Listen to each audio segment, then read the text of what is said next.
কি হয়েছে? আমার ছেলে। এটা ছেলে না তো, এটা তো মেয়ে। এটা মেয়ে, শরীর খারাপ। কি হয়েছে মেয়ে? হাত পা শরীর খারাপ। কি হয়েছে আপনার মেয়ে? আপা বে চোখ খারাপ। মেলাতে গেছিল, চোখ পরে গিয়ে চোখ ভেঙেছে। চোখ ভেঙে গেছে? হ্যাঁ। এ বাবা, কি হবে এবার? ইনজেকশন দিতে হবে তো তাহলে। আলহামদুলিল্লাহ।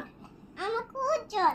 তোমারও জ্বর? হ্যাঁ, আমার ছেলে জ্বর, আমি জ্বর, আমার খাদ্য হচ্ছে, কাশি হচ্ছে? আমাকে ইস্যু দিয়ে দাও না। আচ্ছা ঠিক আছে।